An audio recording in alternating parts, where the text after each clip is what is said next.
Bien-aimés dans le Seigneur, soyez bénis dans le nom précieux de notre Seigneur et Sauveur Jésus-Christ.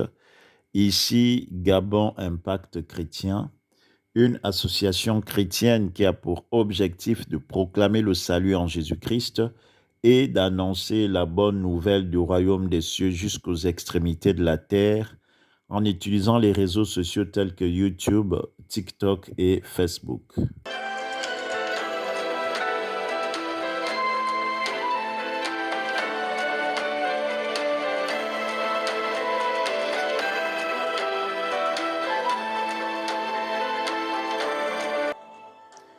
Bien-aimés dans le Seigneur, nous sommes dans la joie de vous retrouver encore aujourd'hui pour partager une courte exhortation. Notre thème de ce jour est intitulé « Porte ta croix ». Oui, bien-aimés dans le Seigneur, la parole nous dit que Dieu a tant aimé le monde qu'il a donné son Fils unique, Jésus-Christ, afin que quiconque croit en lui ne périsse point, mais qu'il ait la vie éternelle et qu'il soit dans l'abondance. Et Jésus-Christ, bien-aimé dans le Seigneur, est venu dans ce monde comme un modèle, comme un mode d'emploi pour ceux qui sont devenus fils de Dieu à travers la nouvelle naissance. En tant que mode d'emploi, Jésus-Christ qui est le chemin de tous ceux qui ont accepté Jésus comme Seigneur et Sauveur, il nous a dit que si quelqu'un veut le suivre, il doit renoncer à lui-même et il doit porter sa croix. Oui, bien-aimés dans le Seigneur, en suivant Jésus-Christ, nous serons en train de chercher à connaître quelle est la volonté de Dieu. C'est-à-dire que nous allons apprendre à marcher par l'esprit et non par la chair. Et de cette manière, bien-aimés dans le Seigneur, nous allons accomplir la volonté de Dieu. Et porter sa croix signifie que la marche avec Jésus-Christ occasionne toujours des souffrances à endurer. Ce n'est pas un long fleuve tranquille, bien-aimé dans le Seigneur, mais en toute chose, malgré tout ce que nous pouvons vivre, si nous avons choisi de suivre Jésus-Christ comme Seigneur et Sauveur, nous savons que nous sommes plus que vainqueurs dans tout ce que nous allons faire. Oui, bien-aimé dans le Seigneur, Jésus-Christ en tant que modèle lui-même a souffert avant d'être glorifié par le Père. Aujourd'hui, il a le nom qui est au-dessus de tous les noms. Et Dieu exige toujours un processus pour avoir la gloire. C'est pourquoi, bien-aimés dans le Seigneur, je nous invite à lire Matthieu 16 du verset 21 au verset 27. Je lis la parole.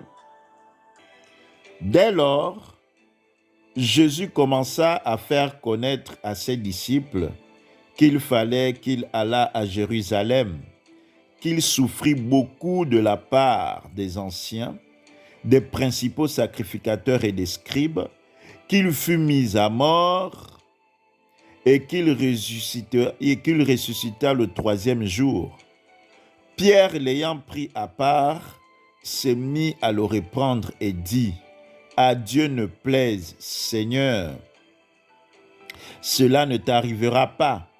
Mais Jésus, se retournant, dit à Pierre: arrière de moi, Satan, tu mets en scandale, car tes pensées ne sont pas les pensées de Dieu, mais celles des hommes.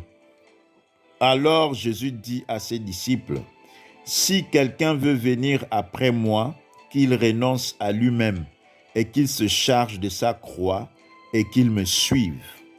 Car celui qui voudra sauver sa vie la perdra, mais celui qui la perdra à cause de moi la trouvera. Et que servirait-il à un homme de gagner tout le monde s'il perdait son âme? Ou que donnerait un homme en échange de son âme?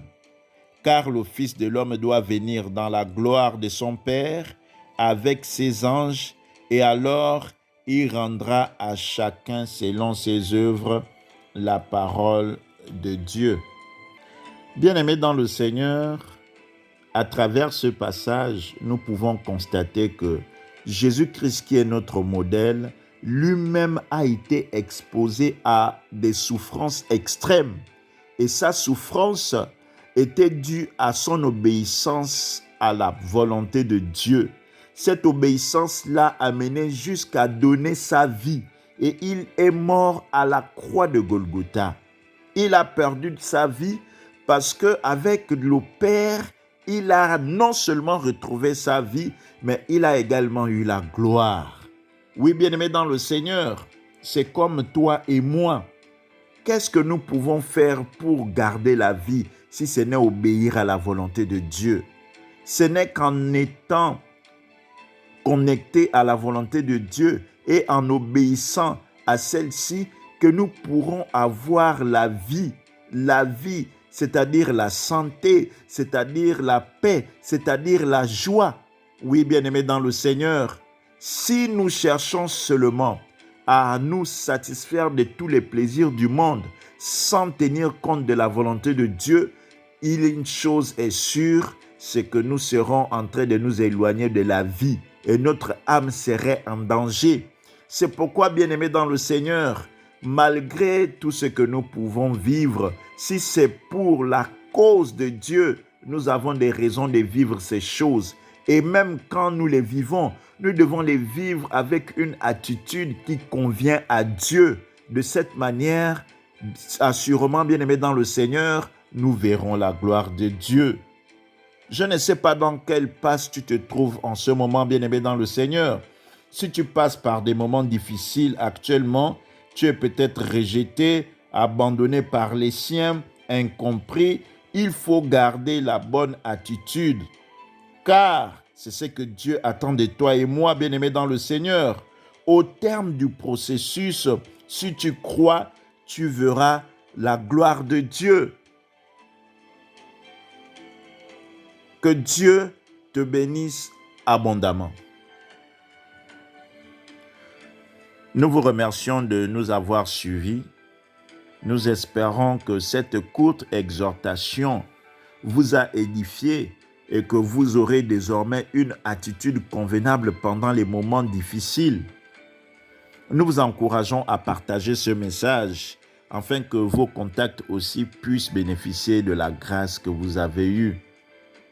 Abonnez-vous pour recevoir régulièrement nos messages, likez. Si vous nous avez écoutés et que vous n'avez pas encore donné votre vie à Jésus, nous vous invitons à bien vouloir nous suivre dans cette prière. Père, je te dis merci. Je reconnais que ta parole est la vérité et Jésus-Christ est Seigneur et Sauveur. Oui, Père, ce matin, j'accepte Jésus-Christ comme Seigneur et Sauveur de ma vie.